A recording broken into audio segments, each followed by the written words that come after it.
ನಮಸ್ತೆ, ನಾನು ಚಂದ್ರಕಲಾ ನೀರಾಳ, ಕಾಸರಗೋಡಿನಲ್ಲಿ ಕನ್ನಡ ಮಾಧ್ಯಮದಲ್ಲಿ 9ನೇ ತರಗತಿಯಲ್ಲಿ ಕಲಿಯುತ್ತಿರುವಂತಹ ಎಲ್ಲಾ ವಿದ್ಯಾರ್ಥಿಗಳಿಗೆ ಭೂಗೋಳಶಾಸ್ತ್ರ ತರಗತಿಗೆ ಪ್ರೀತಿಪೂರ್ವಕ ಸ್ವಾಗತ.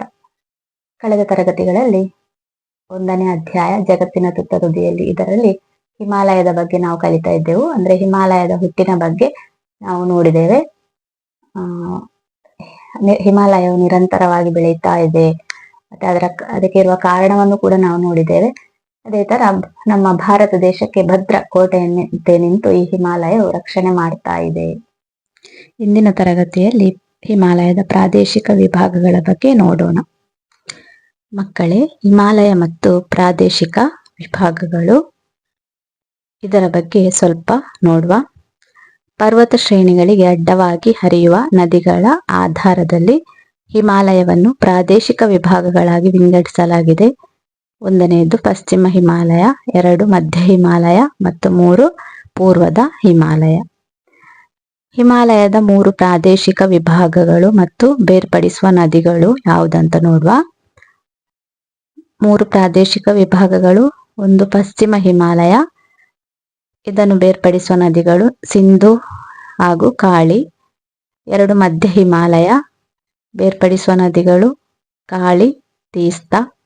3ನೇದು ಪೂರ್ವ ಹಿಮಾಲಯ, ಬೇರ್ಪಡಿಸುವ ನದಿಗಳು ತೀಸ್ತಾ, ಬ್ರಹ್ಮಪುತ್ರ. ಮುಂದೆ ಪಶ್ಚಿಮ ಹಿಮಾಲಯದ ವಿಶೇಷತೆಗಳನ್ನು ನೋಡುವ. ಜಮ್ಮು ಕಾಶ್ಮೀರದ ಉತ್ತರದಲ್ಲಿರುವ ಸಿಂಧೂ ನದಿ ಕಣಿವೆಯಿಂದ ಉತ್ತರಾಖಂಡದ ಪೂರ್ವದಲ್ಲಿರುವ ಕಾಳಿ ನದಿ ಕಣಿವೆಯವರೆಗೆ ಪಶ್ಚಿಮ ಹಿಮಾಲಯ ವ್ಯಾಪಿಸಿದೆ. ಇದನ್ನು 3 ಆಗಿ ವಿಂಗಡಿಸಲಾಗಿದೆ. 1ನೇದು ಕಾಶ್ಮೀರ ಹಿಮಾಲಯ, 2ನೇದು ಹಿಮಾಚಲ ಹಿಮಾಲಯ, 3ನೇದು ಉತ್ತರಾಖಂಡ ಹಿಮಾಲಯ. ಮೊದಲು ಕಾಶ್ಮೀರ ಹಿಮಾಲಯದ ಬಗ್ಗೆ ನೋಡುವ. ಜಮ್ಮು ಕಾಶ್ಮೀರ ಮತ್ತು ಲಡಾಖ್ ಪ್ರದೇಶದಲ್ಲಿ ಸುಮಾರು 3.5 ಲಕ್ಷ ಚದರ ಕಿಲೋಮೀಟರ್ ವಿಸ್ತೀರ್ಣದಲ್ಲಿ ಇದು ವ್ಯಾಪಿಸಿದೆ. ಸರಾಸರಿ 700 ಕಿಲೋಮೀಟರ್ ಉದ್ದವು, 500 ಕಿಲೋಮೀಟರ್ ಅಗಲವೂ ಇದೆ. ಮಂಜಿನಿಂದ ಆವೃತವಾದ ಪರ್ವತಗಳು, ಶಿಖರಗಳು, ಕಣಿವೆಗಳು, ಗುಡ್ಡ ಬೆಟ್ಟಗಳಿಂದ ಇದು ಕೂಡಿದೆ.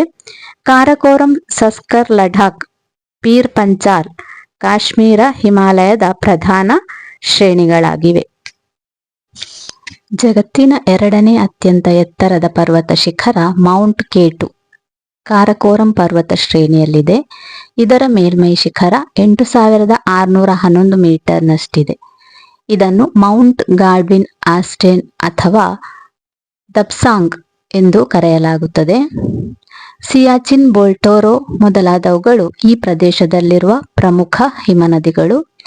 ಸಿಯಾಚಿನ್ ಹಿಮನದಿಯು ಜಗತ್ತಿನ ಅತಿ ಎತ್ತರದಲ್ಲಿರುವ ಯುದ್ಧ ಭೂಮಿ ಎಂದು ತಿಳಿಯಲಾಗಿದೆ.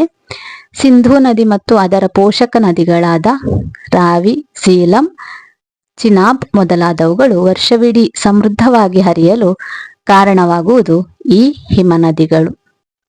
ಪರ್ವತಗಳ 2 ಬದಿಗಳನ್ನು ಪರಸ್ಪರ ಜೋಡಿಸಿ ಸಾರಿಗೆ ಸೌಕರ್ಯವನ್ನು ಸಾಧ್ಯವಾಗಿಸುವುದು ಪರ್ವತಗಳ ಕಣಿವೆಗಳು. ಕಣಿವೆಗಳು ಪರ್ವತದ ಶ್ರೇಣಿಗಳನ್ನು ಅಡ್ಡದಾಟಲು ಸಹಾಯಕವಾಗುವ ಸಹಜ ಪ್ರದೇಶಗಳಾಗಿವೆ.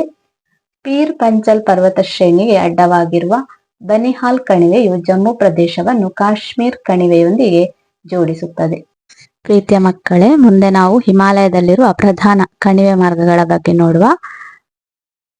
ಮೊದಲನೆಯದಾಗಿ ಕಾರಕೋರಂ ಪರ್ವತ ಶ್ರೇಣಿಯಲ್ಲಿ ಇರುವಂತಹ 3 ಕಣಿವೆಗಳು ಮಿಂಟೇಕಾ, ಅಗಿಲ್, ಕಾರಕೋರಂ. ಇದು ಲಡಾಖ್ನಲ್ಲಿದೆ.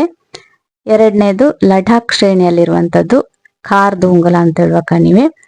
ಇನ್ನು 3ನೇದು ಜಾಸ್ಕರ್ ಪರ್ವತ ಶ್ರೇಣಿಯಲ್ಲಿ ಇರುವಂಥದ್ದು. ಇದು ಜಮ್ಮು ಕಾಶ್ಮೀರ ಮತ್ತು ಹಿಮಾಚಲ ಪ್ರದೇಶದಲ್ಲಿ ಬರ್ತದೆ.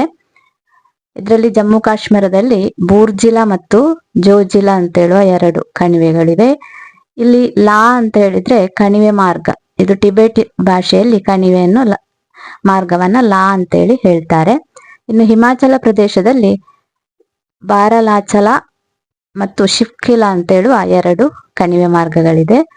ಅದೇ ರೀತಿ ಇನ್ನು 4ನೇದು ಪೀರ್ ಪಂಜಾಲ್ ಶ್ರೇಣಿ. ಇದು ಜಮ್ಮು ಕಾಶ್ಮೀರ ಮತ್ತು ಹಿಮಾಚಲ ಪ್ರದೇಶದಲ್ಲಿದೆ.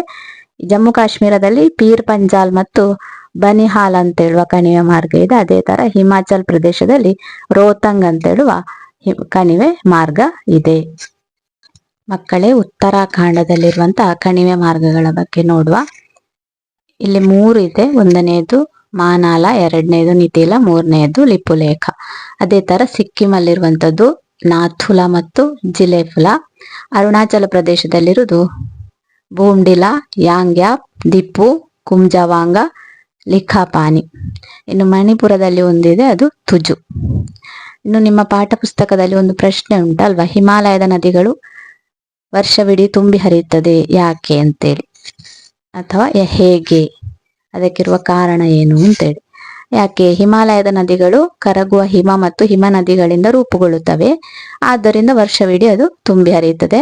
ಮಾನ್ಸೂನ್ ತಿಂಗಳಲ್ಲಿ ಹಿಮಾಲಯವು ಅತಿ ಹೆಚ್ಚು ಮಳೆಯನ್ನ ಪಡೀತದೆ. ಇಲ್ಲಿಗೆ ಇಂದಿನ ತರಗತಿಯನ್ನು ಮುಕ್ತಾಯಗೊಳಿಸೋಣ. ಅಂದ್ರೆ ಇವತ್ತು ತೆಗೆದಂತಹ ಪಾಠ ಭಾಗದ ಈ ವಿಷಯಗಳು ನಿಮ್ಗೆಲ್ಲರಿಗೂ ಅರ್ಥ ಆಗಿದೆ ಅಂತ ಹೇಳಿ ನಾನು ಭಾವಿಸ್ತೇನೆ. ಮುಂದಿನ ತರಗತಿಯಲ್ಲಿ ಮತ್ತೆ ಭೇಟಿಯಾಗೋಣ. ಅಲ್ಲಿಯವರೆಗೂ ಎಲ್ಲರಿಗೂ ವಂದನೆಗಳು.